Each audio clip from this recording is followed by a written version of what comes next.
안녕하세요. 저는 네일숍을 운영하는 30대 여자입니다. 손님에게 네일을 하며 이런저런 사연을 많이 들었지만 제가 사연의 주인공이 될 줄은 꿈에도 생각하지 못했네요. 답답한 마음에 저도 누구에게 하소연하고 싶었지만 아무래도 네일숍을 운영하다 보니 이미지 같은 게 중요하잖아요. 네일숍 특성상 동네 여자분들이 많아 이런저런 소문이 퍼질까 제가 겪은 일을 말할 수도 없었죠. 그러니 답답한 마음은 쌓여만 갔어요. 이런저런 생각 끝에 이곳에 사연이라도 올리면 답답한 제 마음이 풀릴 것 같아 글을 올리게 되었습니다. 저는 남편과 7년 연애를 하고 3년 정도 결혼 생활을 했어요.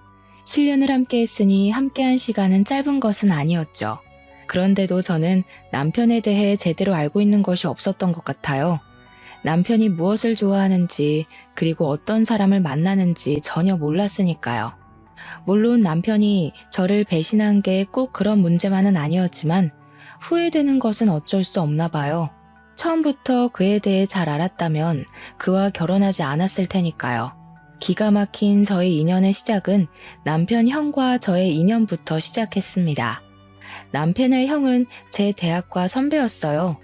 후배들을 잘 챙겨주기로 유명했지만 유독 저와 유머 코드가 잘 맞았기에 자주 붙어 다녔습니다.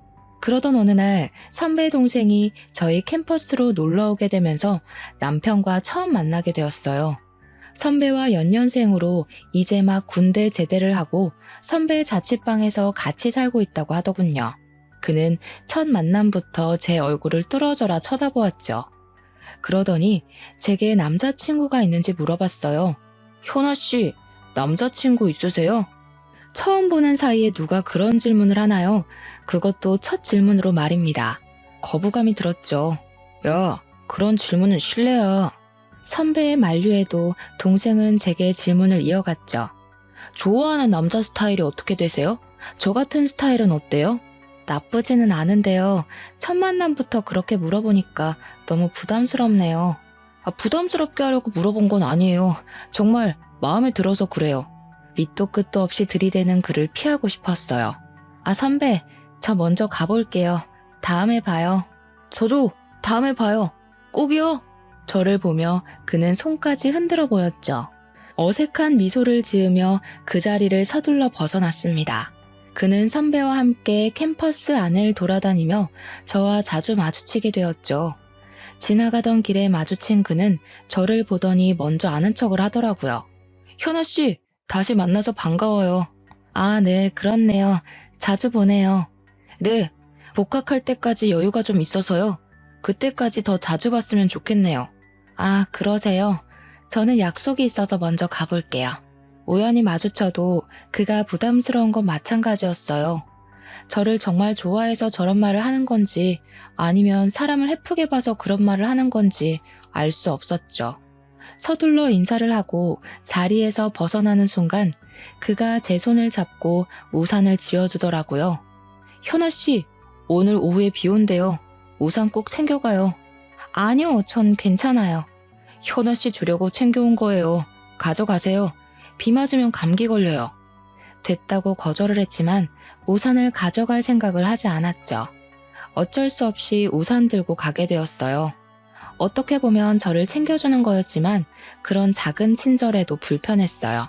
그의 적극적인 모습도 그리고 저를 향한 관심도 너무 부담스럽게 다가왔거든요. 결국 그 우산을 들고 친구를 만나 점심을 먹게 되었습니다. 친구와 점심을 먹고 식당 밖으로 나올 때였어요. 오전에는 맑았던 하늘에서 비가 내리는 겁니다. 친구가 제 손에 들린 우산을 들고 활짝 펼쳤죠. 그러면서 일기예보도 잘 챙겨본다고 칭찬을 하더라고요. 친구에게는 그 우산을 다른 사람에게 받았다는 말을 하지 못했어요. 잘 알지도 못하는 사람이었고 괜히 말하면 어떤 사람이냐고 계속 볼 것 같았거든요. 하지만 제 머릿속에는 이미 그가 떠올랐어요. 저를 위해 우산을 챙겼다는 말이 계속 생각났거든요.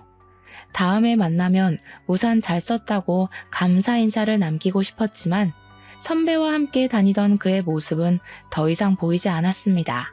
선배에게 그에 대해 물어볼까 싶다가도 입이 잘 떨어지지 않았어요. 보기 싫을 때는 아무리 찾아도 보이지 않던 그가 찾을 때는 보이지 않자 왠지 보고 싶어지더라고요. 우연히 선배와 마주치게 되면 저도 모르게 두리번거리며 그를 찾고 있었어요. 그를 다시 만나게 된 건 보름 정도 흘렀을 때였어요.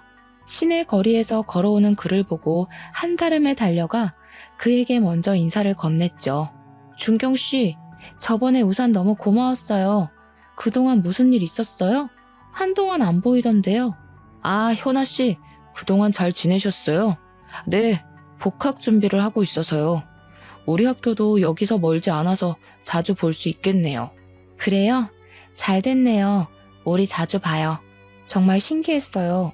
한번 무너진 경계의 벽은 순식간에 사라져버렸거든요. 처음에는 감사한 마음에 그와 이야기를 나누었던 것 같아요. 하지만 그와 이야기를 할수록 정말 저와 잘 맞더라고요. 취향도 비슷하고 생각하는 것도 비슷했죠. 자연스럽게 같이 어울려 놀았던 것 같아요. 만나서 밥도 먹고 공부도 하고 그러다 보니 어느 순간 저는 그와 선배가 없어도 따로 만나는 사이가 되어 있었습니다. 누가 먼저 사귀자고 말 꺼낸 건 아니었지만 저희는 연인 사이가 되었어요. 그와 연애를 한 지 2년 정도 되었을까요? 남자친구가 타도시 회사에 취직이 되었다고 하더라고요.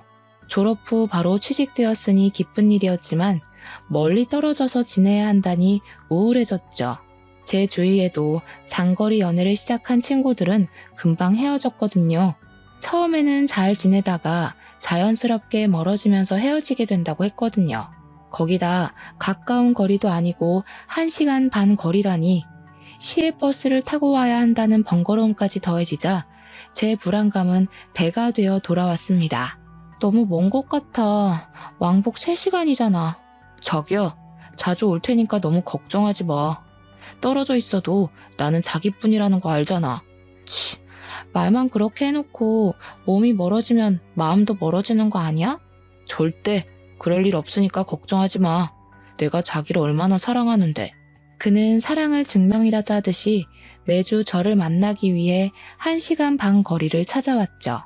아직 차가 없어 시외버스를 타고 오면 피곤하기도 할 텐데 그는 그런 내색을 전혀 하지 않았어요. 피곤하지 않아? 너무 먼 거리잖아. 나는 괜찮으니까 피곤하면 매주 안 와도 돼. 주중에도 자기가 보고 싶은 거 꾹꾹 참은 거야. 가까운 거리였으면 매주가 아니라 매일 올 텐데 아쉬운걸? 피곤할 텐데 저를 위해 그렇게 말해주는 그에게 너무 고마웠죠. 어쩜 이렇게 한결같이 좋아해 줄 수 있는지 저도 그를 사랑하지 않을 수가 없었죠. 장거리 연애를 하는 5년 동안 그는 그 먼 길을 부지런히 오갔습니다. 그 사이 저도 대학을 졸업하고 네일 쪽으로 일하게 되었어요. 몇 년 동안 차곡차곡 모아 놓은 돈으로 주택가 근처에 작은 네일숍을 오픈하게 되었죠. 대출을 껴서 오픈한 숍이었지만 저만의 작은 공간이 생겼다는 것만으로도 너무 행복했어요. 그때 결혼 생각도 들었습니다. 마음이 통했는지 그가 먼저 결혼을 하자고 청혼을 했죠. 현아야, 나와 결혼해 줄래? 평생 행복하게 해줄게. 정말? 당연하지. 나도 자기를 행복하게 해주고 싶어. 연애 기간 동안 한 번도 저를 실망시킨 적이 없었기에 그의 청혼을 흔쾌히 받아들였습니다. 저희는 연애를 시작한 지 7년 만에 결혼을 하게 되었죠. 결혼했더라도 저희는 1년 동안 주말 부부로 지내야 했어요. 남편이 회사에서 맡은 프로젝트가 있어 그만둘 수가 없기도 했지만 신혼집을 구할 때 대출을 받았기에 경제적으로도 남편이 계속 일을 해야 했습니다. 하지만 결혼했어도 혼자 지내는 시간이 길어지자 외로웠어요. 결혼하고도 텅 빈 집에 홀로 있으려니 정말 결혼한 게 맞는지 연애할 때와 달라진 게 없어 보였습니다. 그때는 떨어져 지내는 외로움이 너무 컸던 것 같아요. 언제 다시 함께할지 모르는 시간이 더욱 길게만 느껴지기도 했죠. 당시에 저는 제 네일숍을 정리하고 남편이 사는 지역으로 내려가고 싶었어요. 그래서 남편에게 넌지시 말을 꺼냈습니다. 자기야, 내가 자기 곁으로 갈까? 떨어져 지내다 보니까 너무 외로워. 자기 곁에 있고 싶어. 어구, 남편이 없어서 그렇게 외로워? 그런데 겨우 거기서 자리 잡았는데 여기 오면 다시 처음부터 시작해야 하잖아. 다시 생각해보는 건 어때? 우리 결혼한 지 1년이나 됐는데 연애할 때랑 하나도 달라진 게 없는 것 같아. 아이라도 있으면 결혼했다는 게 실감이라도 날 텐데 언제까지 이렇게 지내는 건 싫어. 처음부터 다시 시작하더라도 자기랑 같이 있고 싶어. 그렇지만 우리 아직 아파트 대출도 남았는데 자기가 내려오는 건 아닌 것 같아. 이번 프로젝트 끝나면 내가 이직하는 게 어떨까? 외로워도 조금만 참아. 반년 뒤 남편은 회사를 정리하고 제 곁으로 오게 되었죠. 남편은 직장을 이직해야 했지만 저와 함께 한다는 것만으로도 정말 좋아했어요. 남편과 함께 있으니 자연스럽게 아이를 원하게 되었죠. 그 전에는 남편과 떨어져 지내서 아이가 안 생긴다고 생각했지만 같이 지내도 아이는 쉽게 생기지 않았어요. 시부모님도 남편과 같이 지내고 난 후부터 은근히 아이를 기다리시기 시작하셨어요. 너희 아이가 아직이냐? 이제 같이 사니까 서둘러 가져라. 그래야 부부 사이도 더 돈독해지는 거야. 네, 어머니.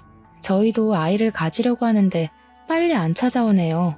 뭘 기다려. 요즘 다들 병원에서 가지더라. 너희도 괜히 기다린다고 마음고생하지 말고 병원 가서 만들어. 병원에 가서 아이를 가지라는 말에 처음에는 거부감이 들었어요. 아이를 낳고 싶은 건 맞지만 굳이 그렇게까지 해서 아이를 가져야 하나? 하는 생각이 들었거든요. 그런데 남편이 아이들만 보면 발길을 멈추고 한참을 쳐다보더라고요. 자기야, 아이 너무 귀엽지 않아? 아이들은 정말 천사 같아. 자기 닮은 딸 낳으면 정말 예쁠 텐데.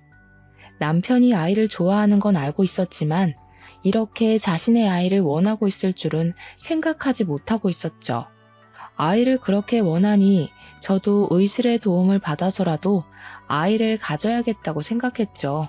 결국 난임 전문 병원을 찾아가게 되었습니다.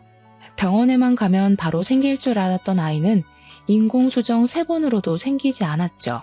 그때 제게 의사 선생님이 시험관을 해보는 게 어떠냐고 말하더군요. 인공수정까지 했는데 여기까지 와서 아이를 갖는 걸 포기할 수는 없었습니다. 저희 부부가 시험관을 시작할 때쯤이었어요. 아주버님이 좋아하는 사람이 생겼다고 말했죠. 대학 내내 여자에게 관심조차 주지 않았던 선배에게 여자가 생겼다니 놀라움에 입을 다물지 못했어요. 나 좋아하는 사람 생겼어. 부모님에게 보여드리기 전에 너희에게 먼저 소개해주려고 하는데 이번 주 토요일쯤 괜찮아? 아주버님의 연애 소식에 가장 좋아한 사람은 바로 남편이었죠. 진짜? 당연히 시간 없어도 만들어야지. 축하해, 형. 무슨 마음 먹고 연애를 시작한 거야? 정말 좋은 사람이야. 너희도 만나보면 정말 마음에 들 거야. 아주버님은 저희 마음에 들 거라고 호언장담했죠. 그래서였을까요? 남편은 토요일이 되기를 학수고대하면서 기다리고 있었죠. 처음 본 아주버님의 여자친구는 참 작고 귀여운 얼굴을 하고 있었어요. 얼굴도 조망만한데 그 얼굴 안에 오밀조밀 이목구비가 들어있는 게 신기할 정도였어요. 성격도 얼마나 서글서글한지 참 좋아 보였어요. 안녕하세요. 처음 뵙네요. 잘 지내봐요, 형님. 제가 형님이라고 말하자 그분은 손을 가리고 웃으며 부끄러워하더라고요. 형님이라니 너무 부끄러워요. 그래도 그렇게 들으니까 기분이 너무 좋네요. 화기애애한 저희 분위기와 다르게 남편은 저녁 식사 내내 얼굴이 잔뜩 굳어 있었죠. 형님이 화장실에 간 사이에 남편은 아주버님에게 헤어지라고 다그치더라고요. 형, 저 여자랑 헤어져. 느낌이 너무 안 좋은 것 같아. 왠지 싸한 게. 헤어지는 게 좋을 것 같아. 너 무슨 말을 그렇게 해. 느낌이 안 좋다니. 그런 사람 아니야. 오늘 처음 만났잖아. 얼마나 좋은 사람인데. 조금 더 겪어보고 헤어지라고 말해. 한 번이라도 잘 지내보려고 노력이라도 해봐. 형이 너무 순진해서 그래. 나중에 후회하지 말고 헤어져. 내 말 듣고 손해볼 거 없다니까. 직설적이고 적극적인 남편과 다르게 아주버님은 정말 차분한 호수 같은 사람이었어요. 아주버님의 다그침에도 남편은 굽힐 줄 몰랐죠. 아주버님도 이번에는 화가 났는지 조금 높아진 음성으로 되받아쳤습니다. 나는 헤어질 생각 없으니까 너도 다시는 헤어지라는 말 꺼내지 마. 남편은 살짝 일그러진 아주버니 얼굴에 입을 다물었어요. 남편은 가끔 제게 형은 참을성이 좋지만 한번 터져버리면 정말 끝장을 볼 생각을 해야 한다고 말하고는 했어요. 그래서 남편은 더 이상 말하지 않았죠. 아주버님의 연애 소식은 시댁의 이슈거리가 되었습니다. 예비 형님이 시부모님께 인사를 하자 무뚝뚝했던 저희 아버님까지 살살 녹이더라고요. 살짝 애교 섞인 목소리를 내면서 아버님께 애교를 부리곤 했죠. 아버님, 정말 잘생긴 것 같아요. 우리 준석 씨가 누구를 닮았나 했더니 아버님을 닮았네요. 물론 어머님도 미인이시지만 아버님 유전자를 조금 더 가진 것 같아요. 형님의 칭찬에 아버님의 입꼬리가 승천하기 시작했죠. 아직 아주버님과 결혼 전이었지만 이미 시댁 식구에게는 큰 며느리로 통하고 있었습니다. 아버님 말끝에 언제나 우리 큰며느리라는 말을 입에 달고 살 정도였죠. 우리 큰며느리 노랗고 동글동글한 과일 좋아한다고 했었나? 아, 망고요? 네, 맞아요. 맞다, 망고. 그래서 내가 사왔지. 작은 애야, 이것 좀 잘라와라. 우리 큰며느리 먹여야겠다. 제가 망고를 썰어오자 아버님이 손수 포크에 찍어 형님 입속으로 넣어주기까지 하는 겁니다. 항상 무뚝뚝했던 아버님의 저런 모습을 볼 줄이야 너무 놀라웠어요. 놀란 건 저뿐만이 아닌 것 같았습니다. 제 옆에 앉아 계신 어머님이 중얼거리기 시작하셨죠. 연병할 노인네, 나한테 저렇게 했어봐. 이미 입안에서 사탕처럼 굴어줬지. 아주 그냥 둘이서 죽이 착착 맞아서 쇼핑하러 다니고 난리가 났다. 아버님과 죽이 잘 맞았던 형님은 어머님을 제외하고 둘이서 쇼핑하러 다닐 정도로 친하게 지내고 있었죠. 그 친화력이 저는 부러울 정도였습니다. 형님은 사람에게 벽이 없는 건지 신기하기도 했죠. 남편도 그 모습에 불만이 많아 보였습니다. 자기는 형수랑 친하게 지내지 마. 알았지? 아무래도 보통 내기가 아닌 것 같아. 왜 그렇게 남편은 형님을 싫어하는 건지 도통 이해가 되지 않았어요. 시댁 식구들과 잘 지내고 허물없이 지내면 좋은 거 아닌가요? 첫 만남 자리에서부터 형님을 경계하고 멀리하는 남편이 이상해 보일 정도였죠. 저희가 아주버님께 형님을 소개받은 지 3개월 정도가 지났을까요? 어느 순간 남편이 형님과 정말 죽이 잘 맞을 정도로 잘 지내기 시작했어요. 아, 형수, 고향이 광주예요? 저 거기서 오랫동안 살았어요. 전에 다니던 회사가 거기였거든요. 아, 정말요? 우와, 이런 우연이 다 있네요. 꼭 동양 사람 만난 것 같아서 너무 좋네요. 둘은 같이 공유할 것을 찾았는지 한참을 이야기하더라고요. 남편의 달라진 모습을 보고 가장 좋아했던 사람은 바로 아주머님이셨어요. 거봐, 나쁜 사람 아니라고 했잖아. 정말 좋은 사람이야. 미안, 형이 너무 숫기 없는 사람이다 보니까 괜히 걱정돼서 그랬어. 형님과 남편은 한번 말을 트기 시작하자 정말 빠르게 서로 친해지기 시작했어요. 형님은 이곳에 아직 친구가 없다면서 저와 친해지고 싶다고 했죠. 그러면서 자연스럽게 저희 집으로 왕래를 하게 된 것 같아요. 가끔은 형님이 아주버님보다 저희와 같이 있는 걸 좋아한다고 생각할 정도로 집으로 자주 찾아왔어요. 그런데 저보다 남편과 더 장단이 더 맞아 보였습니다. 둘이서 이야기하는데 제가 낄 틈이 없어 보였죠. 그래도 남편이 전처럼 형님을 경계하는 것보다 이게 더 낫다 싶었어요. 이제 곧 한 가족이 될 사이라고 생각했으니까요. 하지만 저를 당황스럽게 하는 건 따로 있었죠. 그걸 뭐라고 표현해야 될까요? 패션에 대한 조언이라고 해야 하는 걸까요? 함께 식사하는 자리에 남편이 제가 골라준 하늘색 남방 셔츠를 입고 나간 적이 있었어요. 파스텔 톤이 아닌 청색에 가까운 셔츠였죠. 형님은 남편이 입은 셔츠를 보더니 옷이 안 어울린다고 하더라고요. 서방님, 그 색 잘 안 받는다. 좀 더 파스텔 톤이 어울리는데. 서방님 피부톤이 조금 어두운 편이잖아요. 더 밝은 색 입어요. 저희 남편 피부 그렇게 어두운 편 아닌데요. 여름이라서 조금 타서 그래요. 서방님은 원래 살짝 어둡지. 형님 말에 당황스러웠어요. 제 남편 피부톤을 제가 더 잘 알지 않겠어요? 물론 남편이 백옥 같은 피부는 아니었지만 그렇다고 옷을 골라 입을 정도의 피부톤을 가지고 있는 건 아니었거든요. 그런 일은 그것뿐만이 아니었어요. 제가 남편에게 골라준 향수가 남편 이미지와 다르다면서 새로운 향수를 사준다든지 제가 사준 가방이 들고 다니기 불편해 보인다며 다른 가방을 선물해 주었죠. 이런 걸 어떻게 받아들여야 할지 너무 난감했어요. 제가 보기엔 도가 지나친 오지랖처럼 보였거든요. 형님 너무하는 거 아니야? 내가 그렇게 센스가 없어? 왜 당신한테 사주는 것마다 꼬치꼬치 지적하지? 남편은 핸드폰을 보면서 시큰둥하게 대답했어요.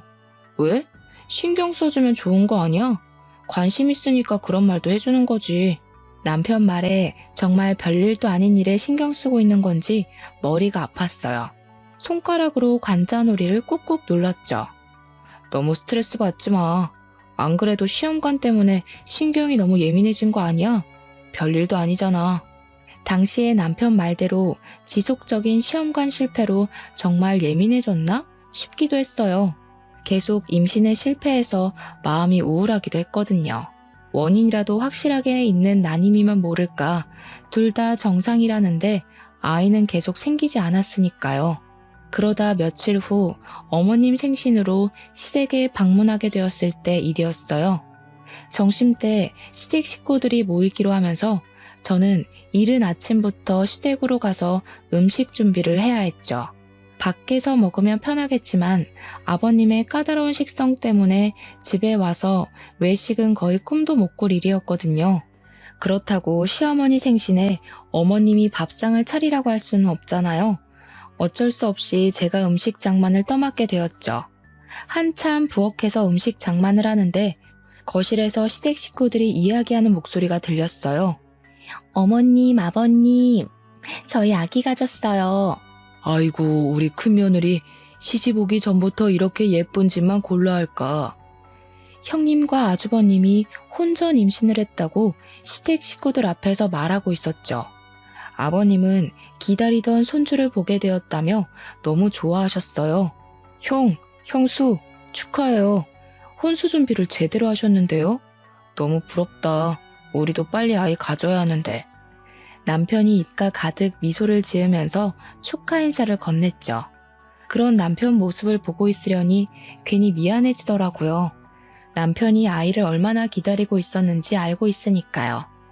두 분은 만난 지 몇 개월 만에 생긴 아이가 왜 우리에게는 이렇게도 더디게 찾아오는 건지 서운하기까지 했죠. 결혼 전인데 벌써 아이가 생겨서 너무 당황스러워요. 이 사람 배가 더 불러오기 전에 결혼식을 올려야 할 것 같아요. 형님과 아주버님은 결혼을 서두르겠다고 했죠. 그때 아버님이 자리에서 벌떡 일어나시면서 손을 내저었어요. 결혼을 서두르다니? 지금부터 결혼 준비한다고 해도 빠듯할 텐데. 배불러서 결혼식 올릴 테야? 아이 낳고 차분히 해라. 그래도 결혼식부터 하는 게 낫지 않을까요? 아이 낳고 하면. 그래 자기야. 아버님 말씀 듣자. 어른 말 들어서 손해볼 거 없어. 거 봐라. 너보다 우리 며느리가 더 똑똑하다. 기특하기도 하지. 형님을 바라보는 아버님 눈에서 꿀이 뚝뚝 떨어지고 있었죠. 그때 형님이 저와 눈이 마주치자 자리에서 벌떡 일어났어요. 어머, 이제 보니 동서 혼자 음식을 준비를 다 했구나. 내가 도와줄게. 그때 아버님이 형님 손을 와락 잡으며 다시 자리에 앉혔습니다. 아이고, 임신한 애가 무슨 부엌일이야. 너는 가만히 자리에 앉아 있어라. 오늘은 작은 애가 다 할 거야. 아버님 말에 멋쩍은 미소만 나왔죠. 시댁 식구들은 축제 한가운데 앉아 있는데 저 혼자 외딴 섬 같은 느낌이 들었어요.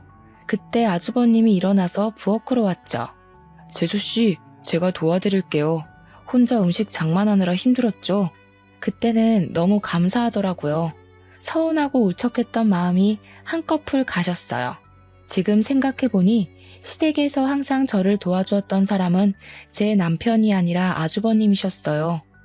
어머님이나 아버님이 제게 심부름을 시키면 먼저 나서서 하곤 했죠. 가끔은 무신경한 남편보다 아주버님이 제 시댁 생활의 버팀목 같았어요. 아주버님은 항상 제게 아주버님이기 전에 선배니까 어려운 게 있으면 마음 편히 부탁하라고 하시곤 했어요. 그런 말을 해줄 때면 정말 든든했죠. 형님이 임신하면서 저도 임신에 대해 조급함이 더 생기게 되었어요. 이미 인공수정을 3번이나 실패하고 시험관을 2번이나 실패한 상태였으니까요. 돈은 돈대로, 몸은 몸대로 많이 지쳐가고 있었죠. 제가 힘들어하는 게 남편 눈에도 보였는지 병원 다닐 때 버스 타지 말고 차를 가져가라고 하더라고요. 제가 사는 지역에는 난임 병원이 없었기에 시외버스를 타고 타 도시로 가야 했거든요. 자기야, 이번에 병원 갈 때 버스 타지 말고 내 차 가져가. 나는 버스로 출퇴근할게. 남편이 차를 운전해서 가라고 했지만 처음에는 고민이 되었어요. 이미 운전을 안 한 지 5년이 되어 갔거든요. 네일숍이 집에서 가까운 거리라서 차에 대한 필요성을 느끼지 못하겠더라고요. 제가 타고 다니던 차는 결혼하면서 엄마에게 드렸죠. 시외 운전이 오랜만인데 괜찮을까? 그래도 시외버스 타고 또 시내버스 갈아타는 것보다 운전해서 가는 게 낫지 않겠어? 몇 번 하다 보면 감이 살아나겠지. 남편 말도 일리가 있었죠. 버스를 기다리고 갈아타는 시간도 무시 못했어요. 저는 남편에게 알겠다고 말했죠. 남편 차를 운전해서 병원으로 출발했습니다. 버스를 타고 몇십 번이나 오가던 길인데도 막상 제가 운전해서 가려니 처음 가는 길 같았어요. 잔뜩 긴장한 채 핸들을 부여잡고 운전하기 시작했죠. 앞차를 노려보며 안전거리를 지키자, 신호를 지키자 세뇌하듯이 읊조리기까지 했어요. 그런데 운전이라는 게 저만 잘한다고 되는 게 아니더라고요. 옆에서 끼어드는 차를 보지 못하고 직진하다가 접촉사고를 내고 말았습니다. 순간 눈앞이 깜깜해지면서 머리가 새하얗게 변해버렸죠. 차에서 내려 상대편 차주와 대화하고 블랙박스를 확인하기로 했어요. 사고가 어떻게 나게 된 건지도 기억이 안 나더라고요. 어찌나 놀랐는지 블랙박스 동영상을 돌려보려는 손가락이 덜덜 떨려서 멈추지 않는 거예요. 결국 사고 장면의 영상이 아닌 다른 영상을 누르고 말았습니다. 다시 끄려고 했지만 남편 차가 낯선 곳에 서 있더라고요. 차는 한적한 강변에 세워져 있었고 익숙한 목소리가 녹음되어 있었죠. 진짜 와이프랑 안 헤어질 거야? 안 헤어진다니까. 도대체 왜 우리 형을 꼬신 거야? 너나 우리 형이랑 헤어져. 그건 남편과 형님의 목소리였어요. 처음에는 두 사람이 무슨 말을 하고 있는지 도통 이해가 되지 않았죠.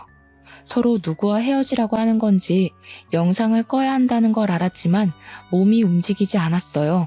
그럼 너도 와이프랑 헤어져. 나랑 더 잘 맞는다며? 왜 그 여자랑 결혼한 거야? 네가 아무리 그래도 난 아내랑 이혼 안 해. 우리 형 사랑하긴 하니? 아이는 어떻게 할 거야? 형 아이 맞긴 한 거지? 무슨 소리야. 내가 사랑하는 것도 당연히 아이 아빠도 너지. 뭐 이런 불륜관계도 짜릿하잖아. 그렇지? 정말 너 때문에 못 살겠다. 그래서 내가 너를 계속 만나나 봐. 녹음 파일을 듣고 놀라서 팔딱였던 심장이 멈춰버린 것 같았어요. 온 세상이 암흑처럼 느껴지더라고요. 차창을 두드리며 상대편 차주가 어떻게 처리할 거냐고 물어보았지만 저는 입이 덜덜 떨려서 아무 말 할 수가 없었죠. 그 후 상대편 차주와 제가 접촉사고를 어떻게 처리했는지조차 기억나지 않더라고요. 그만큼 남편의 외도는 정신적으로 엄청난 충격을 주었습니다. 블랙박스에 녹화된 파일을 더 열어보아야 하나? 아니면 보지 말아야 하나? 고민이 되었어요. 저는 다시 판도라의 상자를 열고 말았습니다. 그 뒤 영상이 제 오해를 풀어주길 바랬거든요. 이렇게 나랑 자주 만나도 돼? 형이 의심하지 않아? 몰래 나왔지. 그 사람 내 말이라면 파트로 매주를 만든다고 해도 믿으니까 걱정하지 마. 당분간 못 만날 거야. 아내한테 내 차 가지고 병원 다니라고 했거든. 아내가 지금 많이 힘들어해서. 진짜 그 여자랑 아이 가질 거야? 당신 아이는 내 뱃속에 있다니까. 그 여자랑 헤어져. 그럼 우리 둘이 아이 키울 수 있어. 아이 가지고 싶다면서 아이도 못 낳는 여자랑 왜 사는 거야? 난 아내랑 헤어질 생각 없다니까. 그만 포기해. 그 아이는 내 아이가 아니라 형 아이여야 해. 애처가 나셨네. 내가 이래서 그 여자를 좋아하지 못하겠다니까. 정말 볼수록 짜증나 죽겠어. 적당히 해. 티 안 나게.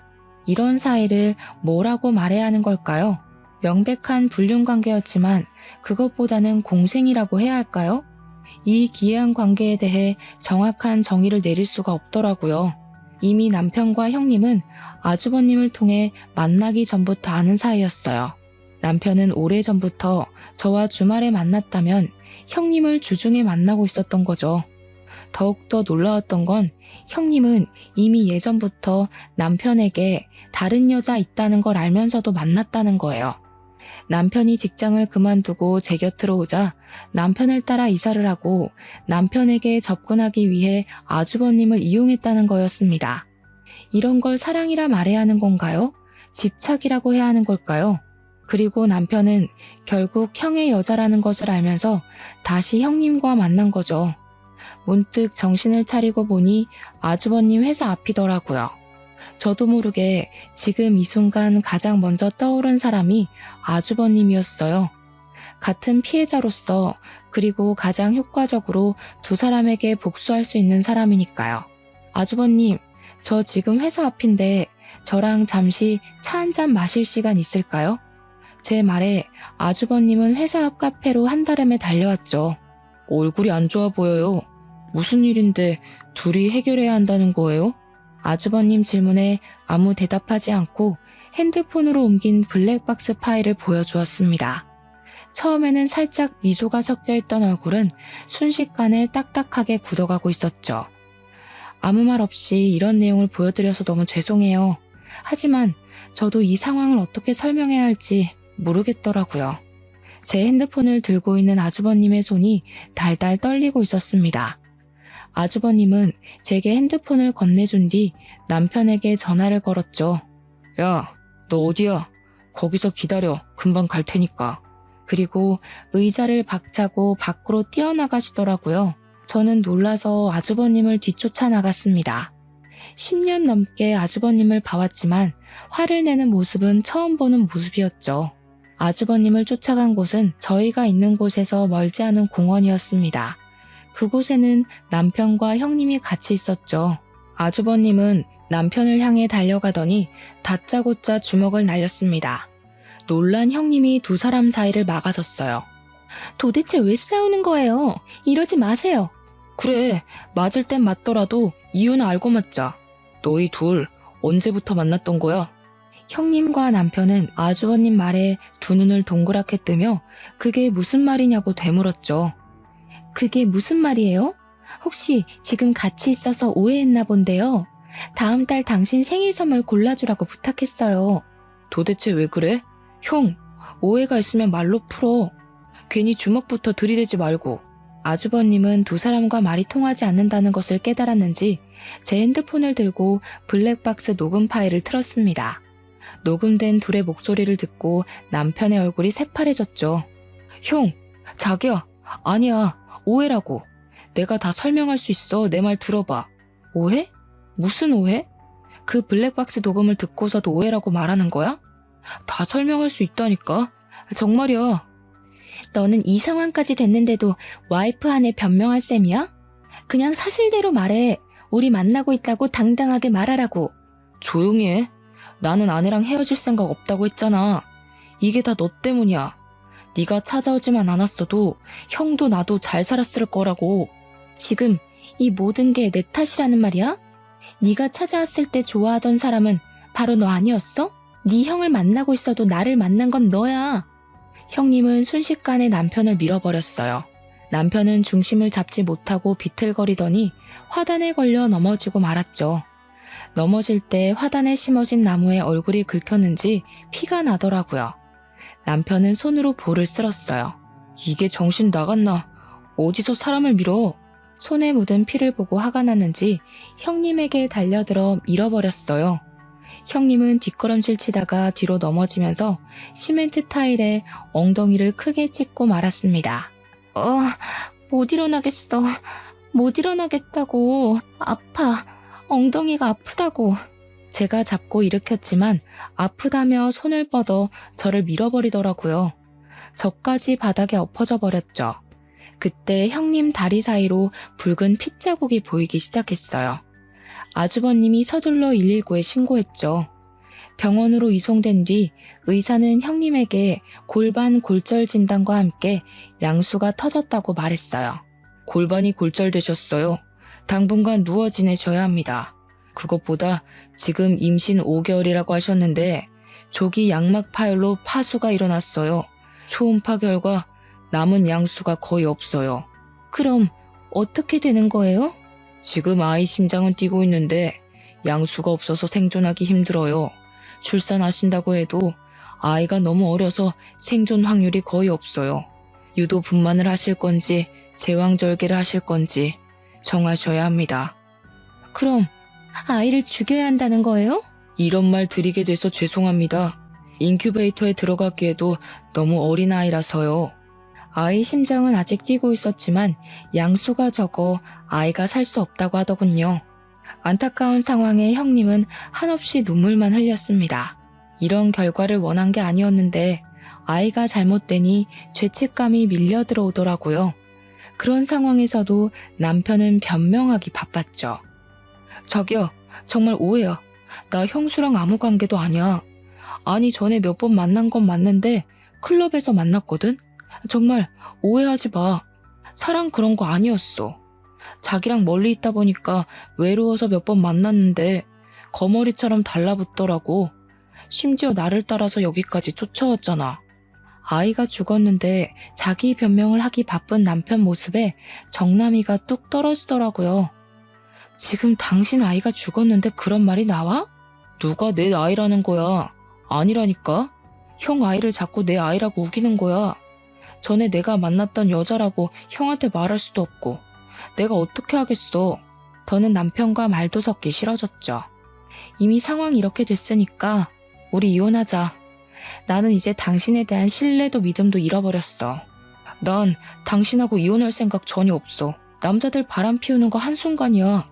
결국 조강지처한테 돌아온다는 말도 못 들어봤어. 결국 바람 피운 거 인정하는 거지. 당신이 이혼 못하겠다면 소송할 거야. 나는 더 이상 당신이랑 더러워서 못 살겠어. 바람 피운 것도 모자라서 이 핑계 저 핑계만 대는 모습이 정말 정남이 떨어진다. 남편도 화가 났는지 저를 향해 소리를 버럭 지르더군요. 뭐? 더러워? 정남이 떨어져? 이혼 소송? 그래, 하려면 해봐. 누가 이기나 보자고. 저희 부부는 재산 분할에 합의를 보지 못하고 결국은 이혼 소송까지 가게 되었습니다.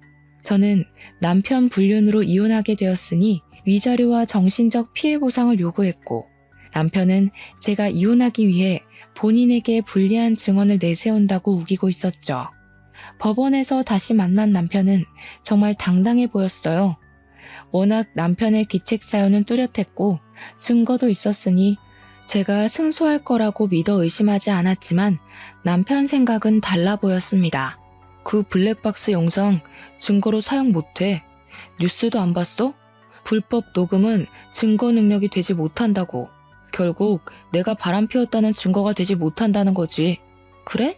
두고 보자. 당신이 나를 속이고 형님을 사람을 만나온 게 1, 2년이 아닌데 증거가 그것밖에 없겠어? 찾아보면 더 나오겠지. 그래, 할 수 있으면 해봐. 법이 그렇게 호락호락한 것 같아? 왜 그렇게 당당할까 했더니 블랙박스 파일이 증거로 채택되지 않을 거라고 확신하고 있었죠. 하지만 치열한 공방 속에 법원은 제 손을 들어주었습니다. 통신비밀보호법에 블랙박스 녹음은 해당하지 않는다는 이유였어요. 제가 강제로 설치한 게 아니었고 남편이 설치한 블랙박스에 우연한 사고로 제가 듣게 된 것이었으니까요. 저는 남편에게 위자료와 정신적 피해 보상을 받고 이혼하게 되었습니다. 법원을 나오면서 남편은 패소한 게 분한지 소리를 지르더군요. 아, 말도 안 돼. 이런 개 같은 경우가 어디 있어. 내 차 블랙박스를 강제로 봤는데. 어디 있긴 여기 있지. 아직 대한민국에 정의가 있다는 거 아니겠어? 당신이 나를 속이고 형을 속이고 우리 둘을 농락한 벌에 비하면 너무 가볍지 않아? 나는 지금도 당신을 용서할 수가 없어. 당신 생각하면 아직도 치가 떨린다고. 지금도 반성조차 하지도 않잖아. 그래서 당신하고 이혼한 거야. 불륜이 아니라 뭘 잘못했는지 모르는 것 같아서 말이야. 저는 법원에서 두 눈을 크게 뜨고 저를 바라보는 남편을 두고 정류장으로 향했습니다. 아마 남편은 시간이 더 흐른다고 해도 자신이 어떤 잘못했는지 모르겠죠. 처음에는 당당하고 자신감 넘치는 그 모습이 사랑스러웠지만 이제 그 당당한 모습에 실망스러웠어요. 제가 사랑한 사람이 저렇게 못났던 사람이었을까 싶었죠. 그때 익숙한 차 한 대가 제 앞에 멈췄습니다. 아주버님 차였죠. 재수씨, 타세요. 데려다 드릴게요. 아무 말 없이 아주버님 차에 올라탔죠. 어쩌면 저보다 더 치명적인 상처를 입은 사람은 아주버님이셨으니까요.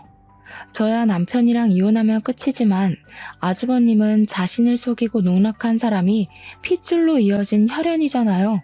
조용한 차 안에서 먼저 말을 꺼낸 사람은 아주버님이셨습니다.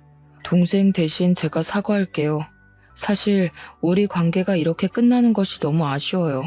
그냥 좋은 선배와 후배로 남았으면 어땠을까 생각해요. 그럼 계속 얼굴 보고 살 수 있지 않을까요? 좋은 인연이 아니었으니 이렇게 된 거겠죠. 이게 왜 아주버님 탓이에요? 아주버님도 결국 피해자잖아요. 사실 내가 먼저 너를 좋아했어. 동생보다 먼저 말이야. 동생에게 네 이야기를 한 적이 있거든. 그런데 그 녀석이 궁금하다고 네 얼굴을 보고 온 뒤 사귀고 싶다고 조르기 시작하더라고. 난 당시에 너를 좋아한다고 말하지 못했어. 아주버님의 뜬금없는 고백에 놀랐습니다. 아무 말 하지 않고 두 눈을 동그랗게 뜨고 있자 멋쩍은 미소를 짓더라고요. 지금 와서 너랑 뭘 하겠다는 건 아니고 그때 내가 조금 더 솔직했더라면 네가 이런 일을 겪지 않을까 하고 말이야.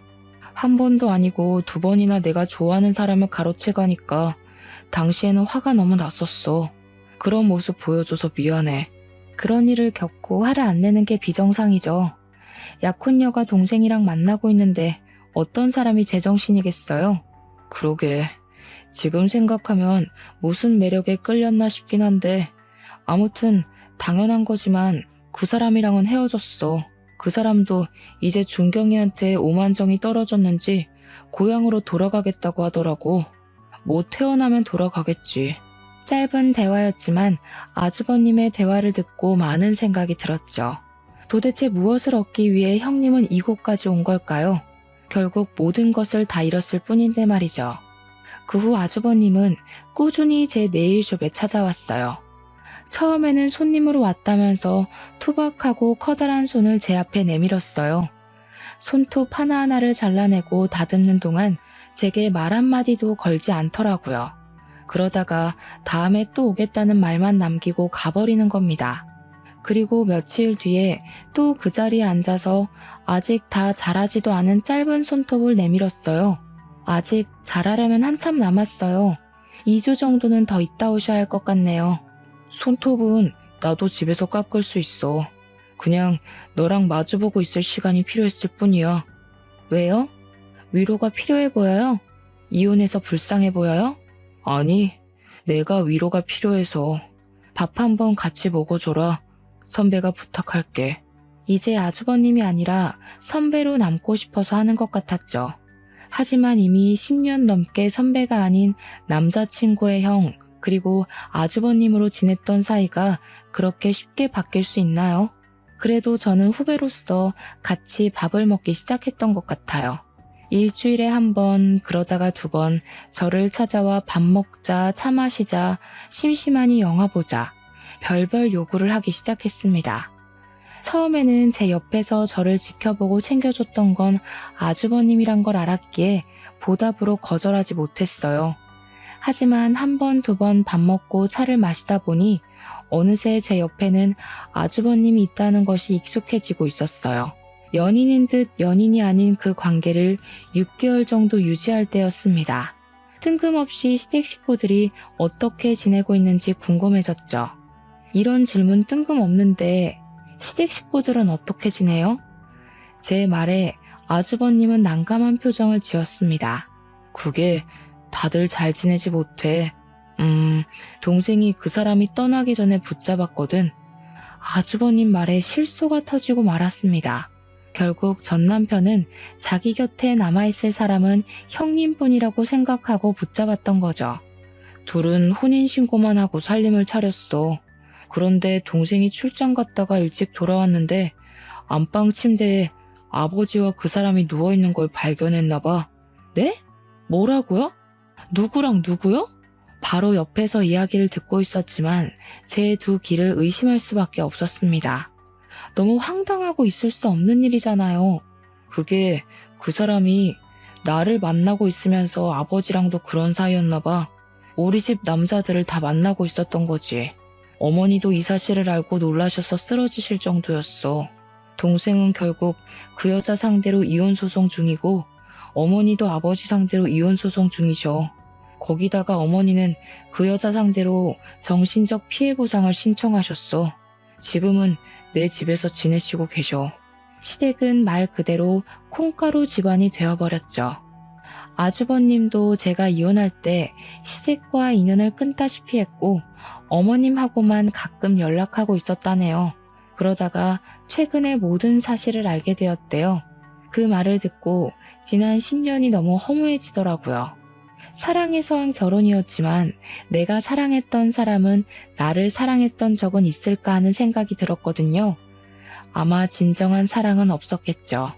그동안 내일 하면서 손님 남편이 바람을 피웠다는 이야기를 들을 때 정말 영혼 없이 위로했던 것 같아요. 어떤 위로로도 이 기분은 설명하지 못하겠더라고요. 특히 남편이 다른 사람이 아닌 형님을, 거기다 그 형님이 시아버지와도 불륜을 저지른 걸 어떤 말로도 표현할 수가 없었죠. 지금 생각해도 형님의 진정한 목적이 무엇인지 모르겠어요. 남편을 사랑해서 이곳까지 찾아왔다고 하기에는 설명이 안 되잖아요. 이런저런 일을 겪고 보니 앞으로 다시는 결혼하지 않고 혼자 지내고 싶은 마음이 크게 들었어요. 저를 진정으로 사랑해줄 수 있는 사람은 역시 저밖에 없다는 생각이 들거든요. 그래서 혹시나 저를 기다릴까봐 아주버님에게도 이런 제 마음을 전하게 되었죠. 이제 결혼 같은 거 하고 싶지 않아요. 너무 힘들고 지치는 일인 것 같아요. 나 자신을 갉아먹는 것 같고 결혼 생활보다 지금이 훨씬 더 좋은 것 같아요. 나는 지금으로 만족해. 그냥 서로 얼굴 보고 밥 먹고 차 마시고. 이런 생활 그전에는 꿈도 못 꿨잖아. 나도 지금이 전보다 더 행복해. 아주버님의 그 한마디가 참 많은 생각이 들게 하더라고요. 어쩌면 처음부터 아주버님이 먼저 고백했더라면 정말 그런 일은 겪지 않았겠다는 생각을 하게 되었어요. 하지만 이미 지나가 버린 시간을 되돌릴 수 없는 일이니 후회해도 어쩌겠어요. 지금 사는 삶에 최선을 다할 수밖에 없죠. 제 사연은 여기가 끝입니다. 그래도 이곳에 사연을 쓰고 나니 답답했던 마음이 후련하고 개운하네요. 여러분도 속에 있는 말을 털어놓을 사람이 없다면 일기장이라도 적어 답답한 마음을 풀었으면 좋겠습니다.